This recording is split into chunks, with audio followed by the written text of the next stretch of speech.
बिस्मिल्लाहिर्रहमानिर्रहीम। अस्सलाम वालेकुम नाज़रीन, प्रोग्राम आप देख रहे हैं 7 से 8 सना हाशमी के साथ। मुझे उम्मीद है कि आप तमाम लोग खैर खैरियत से होंगे। गुज़िश्ता कई दिनों से जिन खदशात का इजहार किया जा रहा था, बिल आखिर ऐसा लगता है कि हम उसी जानिब बढ़ रहे हैं। गुज़िश्ता दिनों हमने बात की थी पाकिस्तान और अफगानिस्तान के माबैन जो कॉन्फ्लिक्ट था उसके हवाले से, लेकिन इसी सिनारियों में आप याद रखने की आपको ज़रूरत है कि पिछले कई मेरा ख्याल है 3 हफ्ते तो हो गए जिसमें हम तवातुर से बात कर रहे हैं कि ईरान और अमेरिका के माबैन होने वाले मुज़ाकरात क्या कोई फ्रूटफुल रिजल्ट्स निकाल सकेंगे।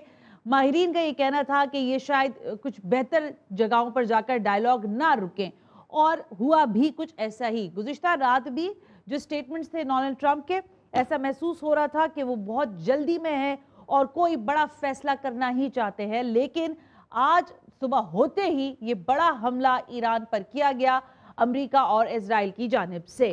अभी तक की इतलात के मुताबिक अमेरिका और इसराइल के इस हमले पे वसी पैमाने पर जो है फिजाई और मिसाइल हमले तेहरान में हुए हैं, कुम के अंदर हुए हैं, अस्फहान के अंदर हुए हैं, और जो एक स्कूल है ईरानी शहर मिनाब में लड़कियों का बच्चियों का एक स्कूल है, उसमें बताया गया है कि एक शदीद हमला हुआ है जिसमें शहादतों की तादाद 51 हो गई है।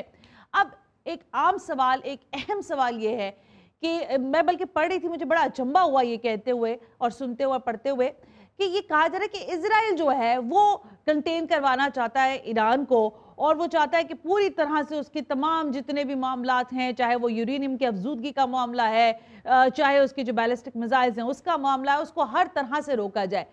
कितना मासूम है अमेरिका जो इजराइल के हाथों खेल रहा है, और क्या ये वाकईतन एक नई जंग का आगाज हो चुका है और पूरा खित्ता, सिर्फ मशरिक़ वस्ता नहीं, मशरिक़ वस्ता का खित्ता नहीं बल्कि पूरी दुनिया को अब खतरात लाहक है, क्योंकि अगर ये जंग अब शुरू हो गई है, जिस तरह से फुल स्केल वॉर अगर होती है, किसी हद तक तो स्टार्ट है ही, लेकिन अगर ये मजीद बढ़ती है तो इसके नताइज क्या होंगे, और क्या ईरान की जो जवाबी कार्रवाइयां हैं वो उससे बड़ा सवाल है, क्योंकि जो अमरीकी अड्डे मौजूद हैं मुख्तलिफ ममालिक के अंदर, उस पे जो अभी अटैक्स हुए हैं उसके बाद तो सिचुएशन बहुत ही आउट ऑफ कंट्रोल है। कुछ लोगों के लिए ये शायद अचंबा भी है। इंपॉर्टेंट शख्सियात हैं जिस पर जो हमसे आज इस मौजू पर बात करेंगी। मुझे ज्वाइन रहे सीनियर तज्जियाकार हैं, माहिर बैनुल अक़वामी अमूर हैं, मुझे स्टूडियो में ज्वाइन कर रहे हैं निसार सैयद साहब।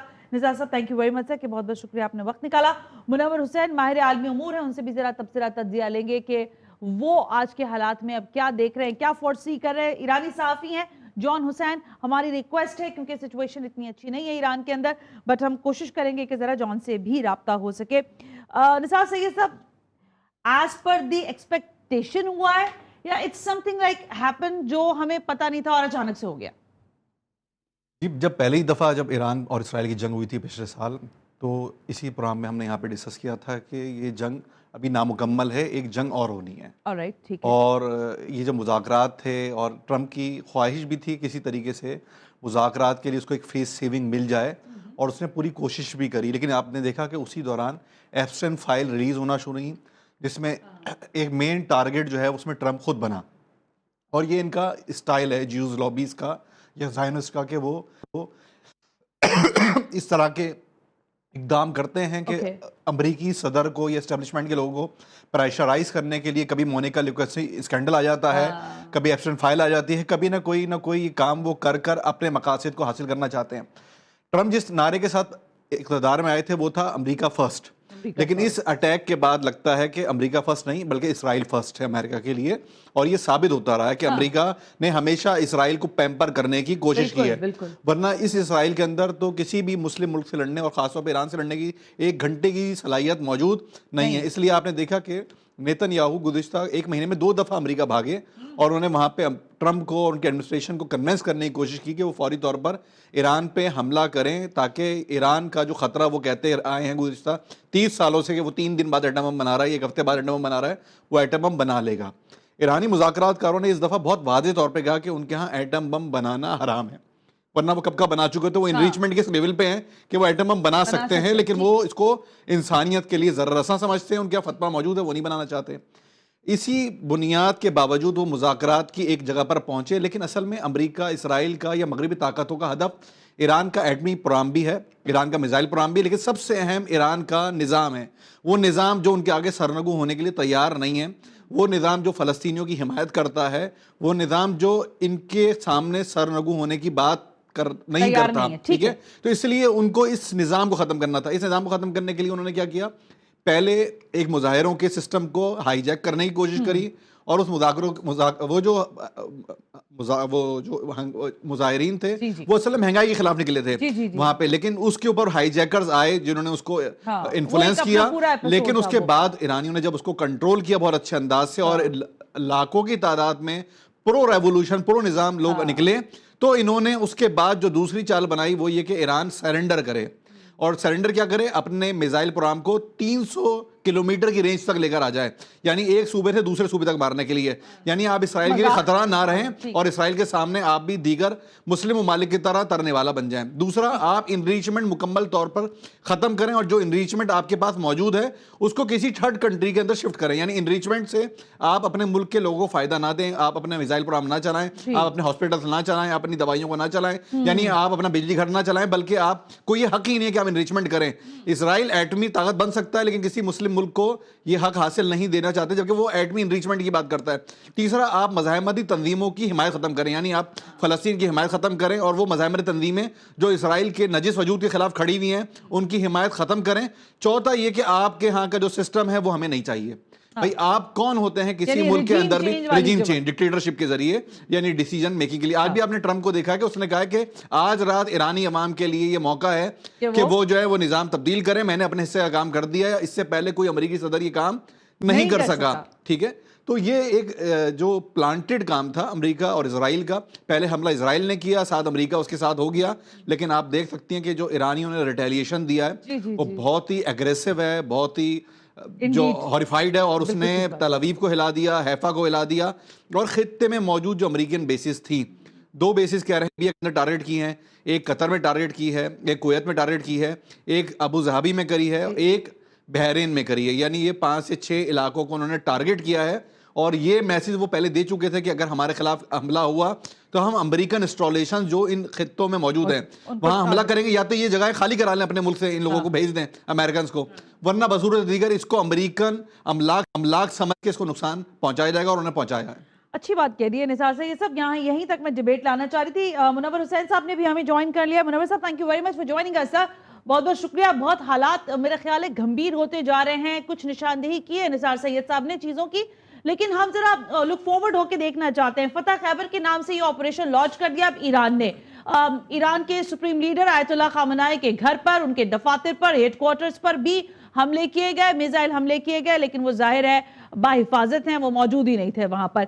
अब सवाल ये उठ रहा है, क्या ये जो तारीख साज फैसला कह रहा है डोनाल्ड ट्रंप ईरानी अवाम को कि आज रात है उनके पास और वो कोई फैसला करे, उन्होंने अपने हिस्से का काम कर दिया, विच मीन्स कि ये जो आज की स्ट्राइक थी it's done, not more than that, इससे आगे आगे कुछ नहीं होना, या अब आप सोच देख रहे हैं कुछ और मजीद पेशरफ्त होगी और मजीद मैस क्रिएट होगा इनसाइड द ईरान?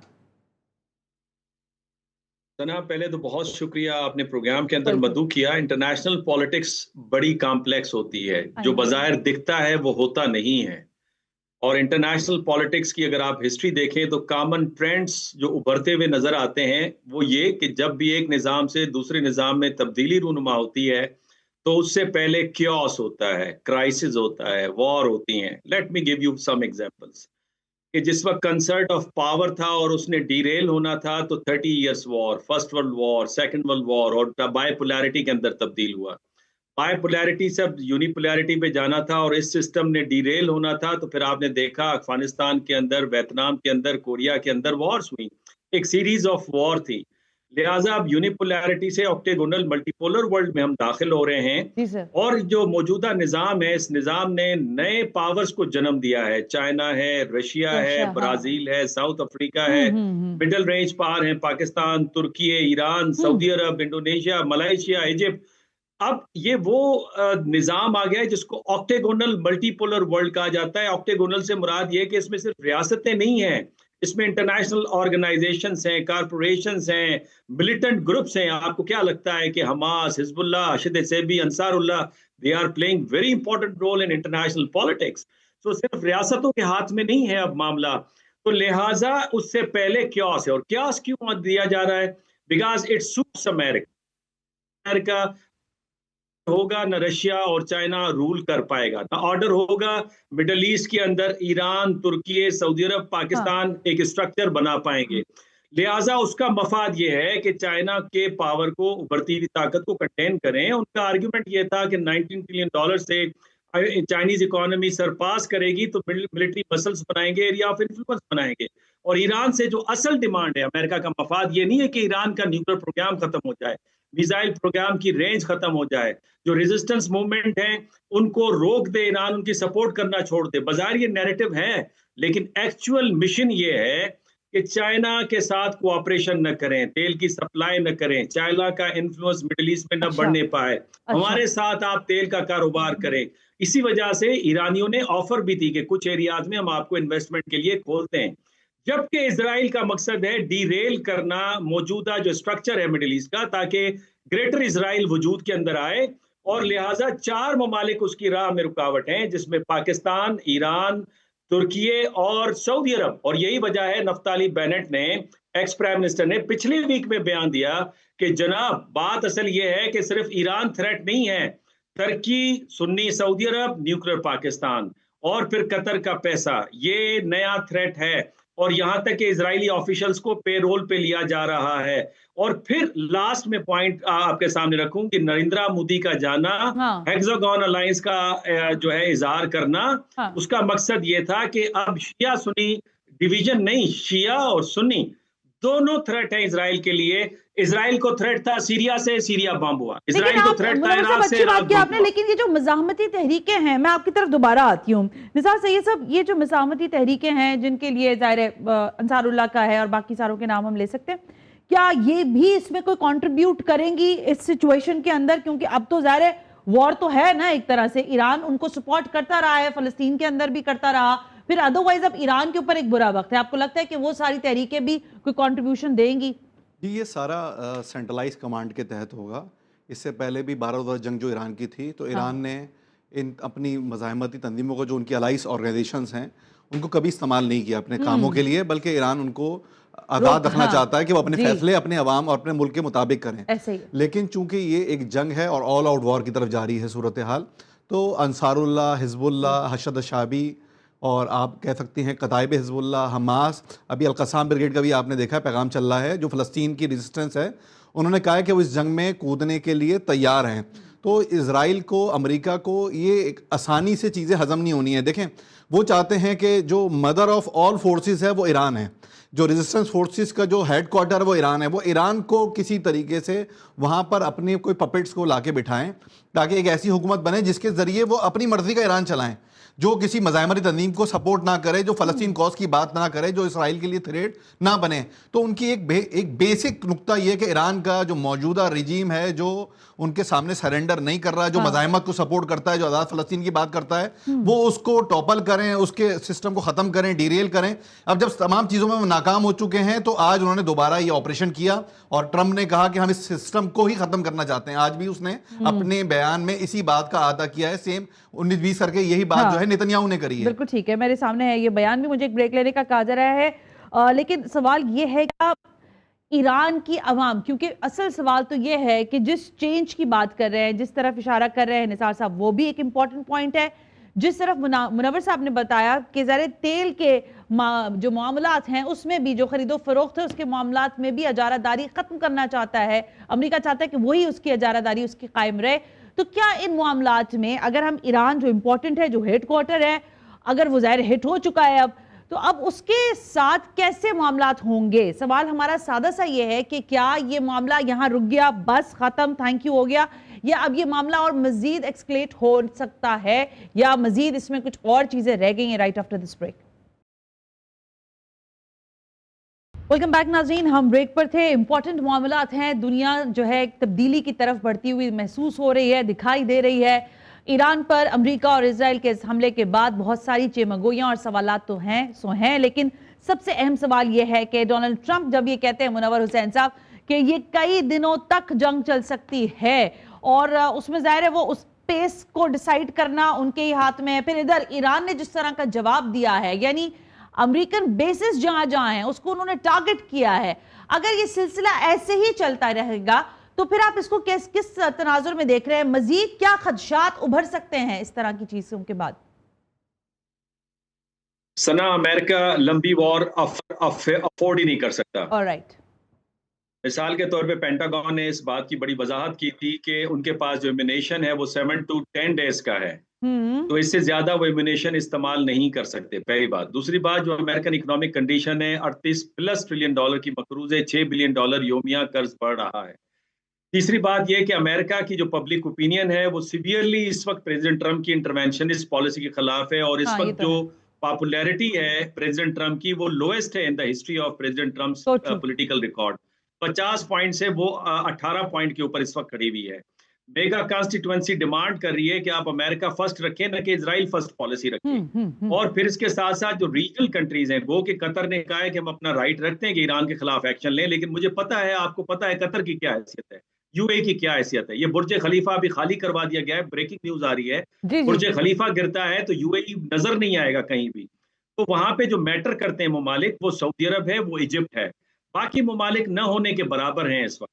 लिहाजा अमेरिका अफोर्ड नहीं कर सकता। और मुनव्वर हुसैन साहब बिल्कुल ठीक है, एक मिनट रुके ना निसार साहब। जो बात मुनव्वर साहब कह रहे हैं कि वो मैटर नहीं करते, दो ममालिक मैटर करते हैं, तो आपको क्या लगता है निगोशिएट करेंगे, आगे बात होगी, मुज़ाकरात होंगे? क्योंकि अभी मैं डोनाल्ड ट्रंप का मेरे पास आया कि उन्होंने इटली से कहा है कि अब आप सीज फायर की बात करें यहाँ पर। जी, उन्होंने पहले मरहले पे जो टारगेट्स किए थे वो आपके सामने है कि उन्होंने शार जमहूरिया पे आयतुल्लाह खामनाई की जो मुमकिना रिहाइशगाह थी उसको बुरी तरीके से बम्बार्ड किया है। पेज़ेश्कियान को, जो उनके सदर हैं, उनको टारगेट करने की कोशिश की है, उनके इंटेलिजेंस हेडक्वार्टर को टारगेट किया है। वो तो ईरानियों की अपनी इन्फॉर्मेशन थी कि उन्होंने आयतुल्लाह खामनाई को और प्रेसिडेंट को और अपनी मेन शख्सियात को वहाँ से मूव कर दिया। और इराक़ी ने अभी ये कहा भी है कि आयतुल्लाह खामनाई और प्रेसिडेंट जो है उनकी अल्हम्दुलिल्लाह सेफ हैं। ठीक है, तो वो जो उनकी ख्वाहिश थी, जैसे उन्होंने पहले पिछली जंग में उनकी पूरी कमांड, फौजी कमांड मारी थी, इस दफ़ा भी उनकी ख्वाहिश थी कि ईरान की टॉप हरारकी को मारा जाए और वहाँ पर अवामी बगावत की जाए और वहाँ पर अपनी मुसल्लत करदा हुकूमत बनाई जाए। लेकिन इसके बरखिलाफ उनकी टॉप हरारकी सारी सेफ है। उसके बरखिलाफ अवाम जो है, वो जो रोडों पे निकली है, वो एंटी अमेरिकन निकली है और वो ये नारे लगा रही है कि हमें मुज़ाकरात नहीं, जंग चाहिए। ठीक है, वहां पे जंग के नारे लग रहे हैं। ठीक है, वो सीज फायर इस दफा नहीं करेंगे, इसको समझने की जरूरत है। और जो अमेरिका की कमजोरियां थी वहां पर, बहरीन, अमारात, इन सबको, कोयत, इनकी मेन इंस्टॉलेशंस को टारगेट किया गया है। जैसे डॉक्टर मुनव्वर साहब ने फरमाया कि अगर बुर्ज खलीफा या अमारात पे एक आध मिसाइल और चला गया तो अमारात और मूदी और इजराइल कहां खड़े होंगे जाके? अमारात जो हब बना हुआ है मूसाद का, वो कहां खड़ा होगा? तो इस वक्त जो सूरत हाल है वो अमेरिका ज्यादा वल्नरेबल है। अभी एक मैसेज और चला है जो खबर घूम रही है कि ईरानी नेवल शिप ने अमेरिकन जो कॉम्बैट शिप थे उनको अभी टारगेट किया है। अच्छा, तो वो ईरानी इस वक्त बहुत एग्रेसिव मूड में आए हुए हैं। अपने ऊपर हमले के 1 घंटे बाद से उन्होंने अमेरिकन बेसिस को टारगेट किया है, उन्होंने तल अवीव को टारगेट किया है, उन्होंने हैफा को टारगेट किया है और उनके मिसाइल्स ने इन जगहों को हिट किया है। देखें, इंटरसेप्ट करने की जो बात हो रही है, तो उसके बाद रबल्स जो दिख रही हैं हमें और वहां पे जो शोर मच रहा है, तो ये सारे कंट्रीज वल्नरेबल पोजीशन के अंदर हैं। ठीक है, और दूसरा ये मुमालिक वो भी हैं जो चाहते हैं कि अमेरिका और इसराइल का तसल्लुत ना हो। वो देख चुके हैं कि जब इसराइल ने कतर पे हमला किया तो अमेरिका पैट्रियट मिसाइल ने कतर को सिक्योर नहीं किया। तो ये जिस खतरे के तहत इन्होंने अमेरिका को यहां पे बुलाया था, अमेरिका उनको बचाने के लिए तैयार नहीं है, वो अपने इंटरेस्ट सिक्योर कर रहा है जस्ट। अच्छा मुनव्वर साहब, अगर हम इसी चीज पे बात करें, जो चीज आप कह रहे हैं, मेरा ख्याल है बाय एंड लार्ज वही बात निसार साहब भी कर रहे हैं, लेकिन इसमें अब तशवीश की बात यह है कि ज़ाहिर रिटेलिएशन तो दिखाई है, ईरान ने अपना एग्रेशन उन्होंने शो किया है, लेकिन अमेरिका भी इतनी आसानी से खामोश नहीं होगा, इजराइल भी आसानी से खामोश नहीं होगा। ये बात कहां तक जाएगी? मेरा सवाल तकरार से बार बार ये आ रहा है, क्या एलिमिनेशन तक ही जाएगी? मेरे मुंह में खाक, अभी तक जो इत्तलात हैं वो बिल्कुल सही है कि आयतुल्लाह खामनाई सुप्रीम लीडर जो है वो सेफ साउंड है, पेज़ेश्कियान साहब भी सेफ एंड साउंड है, बट रिजीम चेंज का एक भूत तो अमेरिका पर सवार है सो है। तो क्या वो होकर ही फिर ये मामला तय होंगे या उससे पहले आपको लगता है कुछ बात होगी, कुछ मुज़ाकरात की राह निकल सकती है? सना, ये ख्वाहिश हो सकती है कि रिजीम चेंज हो। अच्छा। ये ख्वाहिश थी, ठीक है, पूरी पार्लियामेंट उड़ा दी गई थी, पूरी कैबिनेट उड़ा दी गई थी, पूरी जुडिशरी उड़ा दी गई थी, 8 साल वॉर हुई, इनसर्कलमेंट हुई, हैवी सैंक्शंस लगे, रिजीम तो चेंज नहीं हुई, बल्कि रिजीम फर्दर पॉपुलर हुई, फर्दर स्ट्रांग हुई। और फिर याद After रखिए the कि Ibrahim 2000 Raisi, they were thinking civilization the का same thing ना मुनव्वर साहब. After the Ibrahim Raisi assassination, वो जो पूरा जी एपिसोड जी हुआ था जी. Please continue. 2000 साल की सिविलाइजेशन का मुकाबला है 250 साल नौजवान कौम के साथ। दूसरी बात सुनिए, America is no more the only power in the international system.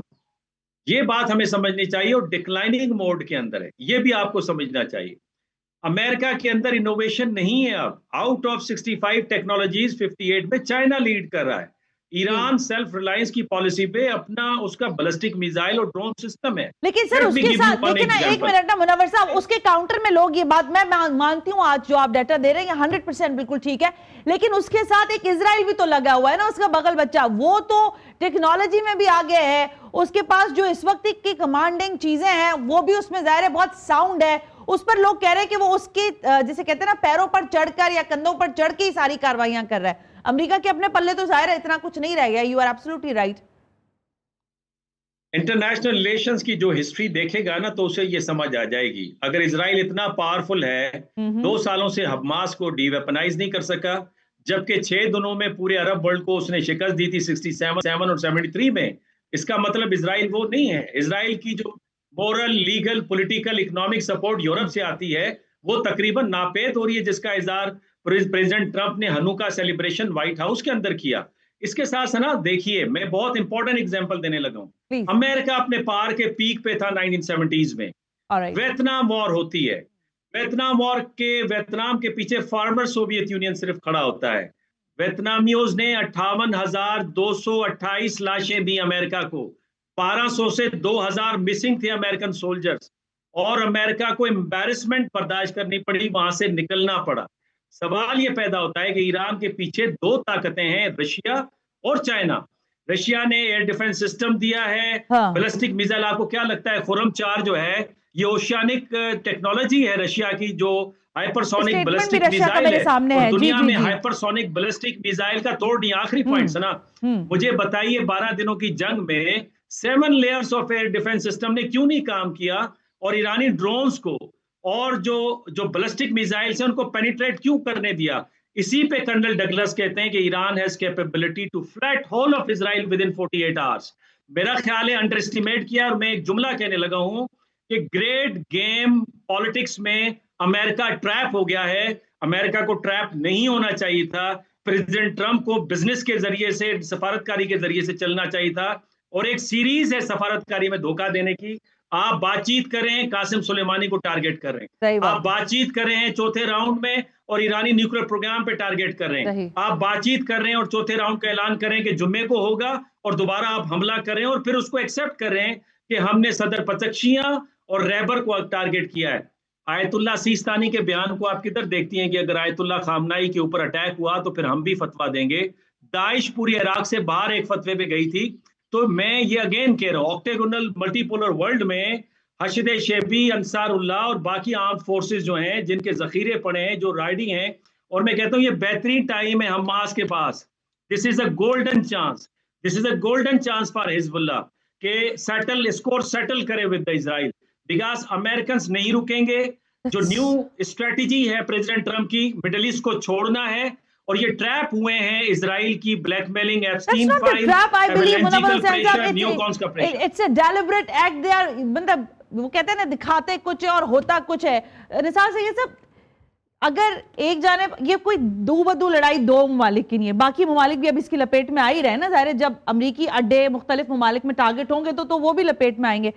So in other word, आप समझते हैं कि ये फुल स्केल वॉर जाएगी? हम आगे इस तरफ ही देख रहे हैं कि वॉर जो है वो फुल स्केल होगी और सारी उसकी लपेट में आएंगे, या आपको लगता है कि ये एक हार्ट हिटिंग चीज हो गई, या उसके साथ कुछ मेलो होंगी चीजें? मेरे ख्याल से इस जंग के अंदर जो है वो मिडिल ईस्ट रीशेप होगा। क्योंकि ये जंग मिडिल ईस्ट रीशेप होने जा रहा है। अमेरिका का जो इस इलाके में तसल्लुत था वो चैलेंज हो चुका है, और वो अमेरिका की, जैसे मुनव्वर साहब कह रहे हैं, अपनी बेवकूफ़ियों से हुआ है। यानी अमेरिका का जो ताकत का जोम था, और ट्रंप जिस तरह से नेतन्याहू के हाथों इस्तेमाल हुआ है, अपनी प्रॉक्सी के हाथों, एब्सेंट फाइल के हाथों ब्लैकमेल हुआ है, उसने अमेरिका की जो मिलिट्रियल हेजमनी थी उसको भी जो है ना ऑन स्टेक ले आया है। आज ईरानियों ने जो हमले किए हैं उसने अमेरिका की मिलिट्री सुप्रीमेसी के पोल को खोल दिया है। वो अटैक जो 6 से 7 जगहों पे हुए हैं वो बाकायदा अपने टारगेट्स को उन्होंने हिट किया है। वो अमेरिका के जिससे के साथ लोग बैठने को अपने इफ्तिखार समझते हैं, वो अमेरिका के जो दुनिया में इस वक्त अपने आप को सुपर पावर कहता है, उस अमेरिका की प्रेजेंस को चैलेंज किया गया है, उसको हिट किया गया है। और अभी समंदरों में भी जो अमेरिका ने कहा था कि हम ईरान की नेवी को खत्म कर देंगे और बंदर अब्बास से बड़ा सीवियर अटैक की इतलात थी, उसकी तफसीलात नहीं आई। लेकिन अभी जो इतला है कि ईरानी नेवी शिप ने जो है उनके कॉम्बैट शिप को जो इब्राहिम लिंकन के साथ था उसको बहुत बुरी तरीके से हिट किया है। तो ईरानियों ने इस इलाके में अमेरिका की मिलिट्री सुप्रीमेसी को ना सिर्फ चैलेंज किया है बल्कि वो ख़त्म करने के दहाने पर लेकर आ गए हैं। अगर अमेरिका 2 हफ्ते तवील जंग पे जाता है तो इनके पास भागने के लिए डीजल भी नहीं बचेगा। और अगर ये जो आपने हरमस को बंद करने की बात, देखिए अभी जो है इतलात ये है कि ईरान से कोई अहम जो है बयान आने के इतलात हैं कि वहाँ से उनके जो टेलीग्राम ग्रुप्स हैं उसमें चल रहा है कि हो सकता है आयतुल्लाह खामनेई का कोई टेलीवाइज स्टेटमेंट आए, उसके बाद सूरत हाल और वाज़ेह होगी कि ईरानी कहां लेके जा रहे हैं। आज आता है, कल आता है। उस सूरत हाल में एक तो ये जो इजरायली प्रोपेगेंडा है कि खामनेई साहब को निशाना बनाया गया है वो मुकम्मल तौर पे जो है वो डिफ्यूज हो जाएगा। और जो ईरानी ऑफिशियल क्लेम कर रहे हैं कि अल्हम्दुलिल्लाह वो और उनके प्रेसिडेंट सेफ हैं, वो सामने आ जाएगा। दूसरी बात ये कि नया जो टारगेट्स हैं वो और डिफाइन हो जाएंगे, क्योंकि टारगेट डिफाइन है। ईरानियों ने पहले ही वाजे किया था कि अगर उन पर अटैक हुआ तो वो ऑल आउट वॉर पे जाएंगे और वो रीजनल वॉर होगी, और वो उसको रीजनल वॉर की तरफ ले गए हैं। अब जो भी उनसे उलझेगा इसराइल अमेरिका के खिलाफ, वो उसके खिलाफ अटैक करने को अपना जवाब रखते हैं, क्योंकि उन्होंने टोटल यूएस की मिलिट्री बेसिस पर, उनकी नेवल बेसिस पर अटैक किया है। Well, absolutely right. एक ब्रेक का कहा जा रहा है, ब्रेक से वापस आते हैं। ईरानी रिजीम चेंज का ख्वाब ट्रंप का चिकनाचूर होता हुआ दिखाई दे रहा है। ईरान की रिटेलिएशन के बाद पूरी दुनिया में जो खतरात लाक हैं उस पर हम सवाल कर रहे हैं। इस ब्रेक के बाद जरा बात करते हैं कि जो जाहिर है अभी बात की निसार साहब ने भी कि जो बयान आएगा उसके बाद मजीद चीजें क्लैरिफाई होंगी, लेकिन in the mean while situation किस तरफ है, कहाँ खड़े हुए हैं, क्या एक मरतबा फिर कुछ अहदाफ होंगे इजराइल के जिनको वो निशाना बनाना चाहता है आज रात कल सुबह तक, या फिर ईरान भी अब इंतजार करेगा कि जब तक अपने नेक्स्ट किसी तरह के मिसाइल्स फायर नहीं करते तो वो भी खामोशी ही इख्तियार किए रखेगा। Right after this break. Welcome back नाज़रीन, हम ब्रेक पर थे। दुनिया के हालात और वाक़यात पर हमारी नज़र भी है और हम कोशिश कर रहे हैं कि आपको अपडेट भी करते रहें। आज के प्रोग्राम में मौजूद ज़ाहिर यही है कि ईरान के ऊपर जो अमेरिका और इजराइल का हमला है इसके बाद सिचुएशन कहाँ आगे बढ़ती हुई दिखाई दे रही है। निसार सैयद साहब मेरे मेहमान हैं और साथ साथ मुझे ज्वाइन किया मुनव्वर हुसैन साहब ने। दोनों शख्सियत का एक मरतबा फिर शुक्रिया। निसार साहब, ब्रेक पर हम डिस्कस कर रहे थे कुछ चीज़ों का, ऐसा लगता है कुछ चीज़ों की टाइमलाइन होती है। अभी रिसेंटली एक मुलाकात हुई है जो पूरी दुनिया में उस पर बड़ी बात हुई, इंडिया के प्राइम मिनिस्टर नरेंद्र मोदी और इजरायली प्रेसिडेंट नेतन्याहू की। ये मुलाकात अखबारों में छपी, लोगों ने इसको डिस्कस किया और इस पे बहुत ज्यादा चिमगोइयां हुई, लेकिन फिर डस्ट डाउन हो गई चीज। अच्छा, उसी दौरान आपने देखा और हमने देखा कि ये फितना और खवारिज जो हैं ये चढ़ दौड़े पाकिस्तान पर। ये आपको इसकी कोई टाइमलाइन नजर आती है या आपको लगता है कि ये सब चीजें अपने अपने मुकर्रर वक्त पर हुई हैं और फिर जाहिर है ये एक बड़ी वॉर भी हमें दिखाई देती है? देखिए, ये तो इसको हम कुछ खास नहीं कह सकते, लेकिन बहरहाल हर चीज़ के पीछे कुछ ना कुछ कुक हो रहा होता है। ट्रंप के मौजूदगी में उसके अहम तरीन अलाई इसराइल है और इसराइल के अहम तरीन अलाई इंडिया है। ये इस तरीके से एक ट्राई का है पूरा का पूरा। मोदी के 10 साल करीबी ताल्लुकात हैं नेतन्याहू से। 10 साल पहले उसके जो विजिट था वो भी था और इसके बाद दोबारा इसने विजिट किया। और देखें, इन दोनों के विजिट के बाद, इनकी मुलाकातों के बाद, उसको स्पेशल ऑनर देने के बाद रात को अगले दिन जो है वो पाकिस्तान पर फितना खवारिज की जानिब से पाकिस्तान पर हमला किया जाता है और पाकिस्तान की सरहदों की वायलेशन की जाती है, हमारी चेक पोस्टों पर घुसा जाता है, जिसके जवाब में पाकिस्तान की फौज जवाब देती है। क्योंकि इंडिया जंग के अंदर भी आपने देखा था कि इसराइल के लोग बाकायदा न्यू दिल्ली में मौजूद थे और उनके जो स्पाई प्लेन्स थे वो हमारे यहाँ मौजूद रहे और इंटेलिजेंसिया शेयर करते रहे सारी की सारी। इसी तरीके से हम देखते हैं कि उसके 2 दिन बाद इसराइल की जानिब से ईरान पर हमला किया जाता है। तो इस नेक्सस को, जो ये नेक्सस ऑफ ईवल है, इसको आप किसी सूरत पाकिस्तान के खिलाफ या ईरान के खिलाफ जो ये साजिशें करते हैं, आप इसको इग्नोर नहीं कर सकते। पाकिस्तान के खिलाफ, ईरान के खिलाफ इनकी साजिशें जारी हैं, जारी रहेंगी। पहला हदफ जाहिरन आपको लगता है कि ईरान है, लेकिन इसके असल हदफ उनका पाकिस्तान ही मौजूद है। आज आप देखें कि नेतन्याहू ने अपनी गुफ्तगू के अंदर एक अहम तरीन बात करी है, जिसको हम पहले भी कहते रहे हैं, कि उसने कहा है कि बलोच आजरी, कुर्द ये भी निकलें और ईरान से अपने आप को आज़ादी दिलाएं। और आपको पता है कि मेमरी के नाम से जो उनका थिंक टैंक है इसराइल का, मुसाद जिसे चलाती है, वो बाकायदा इस पे काम कर रहा है कि पाकिस्तान के और ईरान के बलोचों को एम्पावर करे। यानी मैं पूरी बलोचों की बात नहीं कर रहा, वो लोग जो इंतहा पसंद हैं, और उनके जरिए इन दोनों ममालिक में इंसर्जेंसी क्रिएट करके एक नई मुमलिकत क्रिएट करे। इसी तरीके से वो कुर्दों को फंड करते हैं कि वो कुर्द जो हैं वो टर्की के अंदर, इराक के अंदर, ईरान के अंदर इंसर्जेंसी क्रिएट करें, वहां पे मसाइल को क्रिएट करें। ये सारे के सारे इसराइल के टूल बने हुए हैं, कहीं इंडिया के टूल बने हुए हैं, कहीं इसराइल के टूल बने हुए हैं। और अफसोस ये कि हमारे पड़ोसी बरादर मुल्क अफगानिस्तान के वहां पर मौजूद होकर ये दहशतगर्द पाकिस्तान के खिलाफ साजिशों में, कभी दहशतगर्दी के वाकयात में मुलविस हैं। तो देखें, पाकिस्तान हो, ईरान हो, ये वो मुल्क हैं कि जिनसे इसराइल को, हिंदुस्तान को खतरा है। ये आइडियोलॉजिकल बेसिस पे इस्लामी उम्मा के एक बड़े मजबूत ममालिक हैं जो हर मुश्किल वक्त में उम्मत के साथ खड़े हुए दिखाई देते हैं। इसलिए उनकी ख्वाहिश है कि इन ममालिक को डिस्टेबलाइज करें और इसके लिए वो अपने टूल्स को, अपने जो एजेंट्स हैं उनको इस्तेमाल करते रहें। अच्छा, ये तशवीश की बात है मुनव्वर साहब, जो बात निसार सैयद साहब कह रहे हैं कि इस वक्त जाहिरी तौर पर तो ईरान को अटैक कर दिया है, लेकिन अल्टीमेटली वो पाकिस्तान को भी अंडर अटैक करना चाहते हैं। और इसका एक मुजाहरा अभी हमने देखा ज़ाहिर फितना अल खवारिज की सूरत में। आपको, आपकी नजर में क्या ये कोई खास टाइमलाइन है? नरेंद्र मोदी ने मुलाकात प्लस उसके साथ साथ जाहिर है पाकिस्तान अंडर अटैक ऑन फितना अल खवारिज, वो जाहिर है फाजे पाकिस्तान ने भरपूर जवाब दिया। बट इन अदर वे ये एक और वॉर भी हमने देख ली, यानी ईरान के ऊपर जो चढ़ाई हुई है, क्या इसकी कोई टाइमलाइन है, कोई सीक्वेंस है, या फिर ये ज़ाहिर है अपने मुकर्ररा वक्तों पर होती रही, जैसे निसार साहब कह रहे हैं, कुछ ना कुछ कहीं ना कहीं पकड़ा होता है और फिर उसके रिजल्ट्स आते हैं? देखिए सना, जब मैं आपके स्टूडियो में आया था पिछले हफ्ते में, जी सर, तो वहां पे हमने डिस्कस किया था कि we are living in a tripolar world. एक पोल को अमेरिका लीड कर रहा है और उसमें इंडिया भी है और इजराइल भी है, और इंडिया स्ट्रेटेजिक पार्टनर है। इंडिया इजराइल की वजह से इस पोल में शामिल नहीं है, बल्कि ये अमेरिका के साथ इसकी अंडरस्टैंडिंग है। ठीक। और ये रशियन इंटेलिजेंस रिपोर्ट है जिसके मुताबिक उन्होंने इस बात को बताया था कि जो कुछ इंडिया कर रहा है अफगानिस्तान में, ये अमेरिका के ईमा के ऊपर कर रहा है।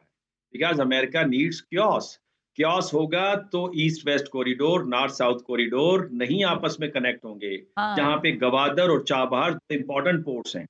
तो लिहाजा एक तो ये पोल है। और मैंने आपसे ये भी कहा था कि by the way president Trump Gorbachev साबित हो रहे हैं अमेरिका के लिए। और ये अमेरिका के जो लास्ट, ये जो कॉफिन में जो लास्ट नील है, वो इस वक्त प्रेसिडेंट ट्रंप अपनी पॉलिसियों की वजह से उसे सख्त कर रहे हैं उसके ऊपर। जहां तक अफगानिस्तान का मामला है, देखें ये तो खारजी ग्रुप है ना, अब ये इस्लाम तो नहीं है ना। लेट मी क्लियर, मकसद ये जो 1980 की दहाई में जो इस्लामिक एक नैरेटिव कंस्ट्रक्ट हुआ था, वो तो अमेरिकन यूनिवर्सिटीज में कंस्ट्रक्ट हुआ था, फिर सऊदी अरब के जरिए से दुनिया में फैलाया गया। शहजादा मोहम्मद बिन सलमान का इंटरव्यू है फॉक्स न्यूज के ऊपर, और उन्होंने अब अपने हाथ साफ कर लिए हैं इस सारे नैरेटिव से, और ये नैरेटिव अब पाकिस्तान के अंदर पड़ा है। और ये जो अफगानिस्तान में जो फितनतुल खवारिज और हिंदुस्तान के खिलाफ कार्रवाई हो रही है, ये नाकाफी होगी जब तक ये जो नैरेटिव के हब में within Pakistan in the form of मदरसास, इनको भी आप जब तक टैकल नहीं करेंगे। और इनका नेक्सस जरूरी था कि ये इंडिया के साथ हो, बिकॉज ये मर्सनरीज हैं, इजराइल के साथ हो। इजराइल तो वैसे बाय द वे अफगानियों को अपना 12वां खोया हुआ कबीला कहता है, उन्होंने तो रिश्तेदारी भी कायम कर ली है, और एन मुमकिन है कल को ये इजराइल में जाके इनको आबाद भी कर ले। मेरे पास वक्त कम है मुनव्वर साहब, मैं कुछ 2-3 चीदा चीजों पर आपसे भी तबसरा चाहती हूँ। निसार सैयद साहब, आपसे भी पहली बात ये कि आज रात में मुतवक्किल तौर पर आप क्या देख रहे हैं? मजीद स्ट्राइक्स करेगा अमेरिका, या ईरान भी ज़ाहिर फिर उसके रिटेलिएशन में करेगा? एक तो पहले मुझे इस बात का जवाब दें कि आज रात आपको लगता है कि कुछ टोन डाउन होगा या मजीद हीटेड होगी? देखिए, जंग तो जारी रहेगी ना। अमेरिका एक दिन इतनी बड़ी उसने अपनी मिलिट्री मोबिलाइजेशन करी है, सेकेंड वर्ल्ड वॉर के बाद इससे बड़ी मिलिट्री मोबिलाइजेशन नहीं देखी गई है। तो वो एक स्ट्राइक या एक दिन की स्ट्राइक के लिए तो नहीं लेकर आया, उसका एक खास एजेंडा है और वो उसको हासिल करने की कोशिश करेगा। उसके पास पोटेंशियल है स्ट्राइक करने का। और ईरान के भी जो ऐलान है, वो अगर स्ट्राइक अमेरिका ना भी करे तो ईरान अपनी रिटेलिएशन जारी रखेगा। उनके यहाँ लोग मरे, उनकी बिल्डिंग्स को निशाना बनाया गया, उनके एक मिलिट्री के 2 ऑफिसर्स की इतलात आ रही है क्योंकि बड़े लोग मारे गए हैं, उनके इंटेलिजेंस चीफ मारे जाने की इतलात हैं, और हत्ता के आयतुल्लाह खामनाई को निशाना बनाने की कोशिश की गई है। तो इसलिए ईरान की रिटेलिएशन तो अमेरिका ना भी करे तो ईरान रिटेलिएट करेगा। अच्छे पॉइंट पर आ गए, यही सवाल करना चाहती थी। ज़ाहिर पूरी दुनिया हमें देख भी रही है और ज़ाहिर ये चीज़ें डिस्कस हो रही होती हैं। इस वक्त ये स्टेटमेंट आना आयतुल्लाह खामनेई की जानिब से या जाहिर है ईरान की जानिब से उनका मंजर आम पर उनको लाना कितना अहम होगा कि वो सेफ एंड साउंड है, पज़ेश्कियान साहब भी और आयतुल्लाह खामनेई, क्योंकि ये भी एक तरह का रिलीफ होगा for those people who are dependent for them. तो आप क्या समझते हैं कि उनको मंजर आम पर आना चाहिए इस वक्त या नहीं? मेरे ख्याल से वो तो उनकी अपनी मिलिट्री और अपनी इंटेलिजेंस की इतलात की बुनियाद पे वो तय करेंगे, लेकिन इतलात ये हैं कि उनका आज या कल में कोई वीडियो पैगाम टेलीवाइज किया जा सकता है, जो अभी उनके जो टेलीग्राम चैनल है, क्योंकि वहां पे कोई कनेक्टिविटी तो किसी को नहीं मिल रही है और मिलिट्री वो मीडिया है वो बहुत ज्यादा सेंसर्ड है, चीजों के अंदर इंफॉर्मेशन नहीं मिल रही कहीं से भी। लेकिन जो बात आ रही है टेलीग्राम चैनल पे कि वो आज या कल उनका कोई टेलीवाइज मैसेज आएगा और उसमें नई स्ट्रेटेजी और नई अनाउंसमेंट सामने आएंगी। What do you think Munawwar Hussain साहब, आज रात आप समझते हैं कि मजीद कुछ बड़े हमले होंगे और जिन टारगेट्स को अचीव करने की बात अमेरिका कर रहा है वो क्या खुदा न खास्ता वो अचीव करने में कामयाब रहेगा? और इधर जो ईरान के हवाले से निसार साहब कह रहे हैं कि वो कुछ करे ना करे, बहरहाल ईरान अब अपना बदला लेकर रहेगा, क्योंकि उन्होंने हमला उन्होंने शुरू किया, खत्म ये करेंगे। बात असल में यह है कि इसमें तो अभी नॉन स्टेट एक्टर्स का बड़ा किरदार है। ये तो इस वक्त जंग रुकेगी नहीं, ये जंग मजीद कॉम्प्लेक्स होगी। और बाय द वे चाइनीज और रशियंस भी नहीं चाहेंगे कि ये जंग यहाँ पे रुके। वो इतना ब्लीड करेंगे अमेरिका को कि वो दूसरी जंग न लड़ सके और ताइवान पे आसानी से चाइना अपना कंट्रोल जमा ले। That's a big debate, Munawwar Hussain साहब, but thank you very much sir। वक्त बिल्कुल खत्म हो गया, मुझे पता है बहुत फाइंड अप करने का कहा जा रहा है, लेकिन जाहिर है इस जंग के हवाले से जैसे जैसे मालूमात मिलती रहेगी हम शेयरिंग करते रहेंगे। आज के लिए बेहद शुक्रिया मुनव्वर हुसैन साहब आपका भी, निसार सैयद साहब आपका भी बेहद शुक्रिया। प्रोग्राम का फीडबैक जरूर दीजिएगा। सना हाशमी को इजाजत दीजिए, अल्लाह हाफिज।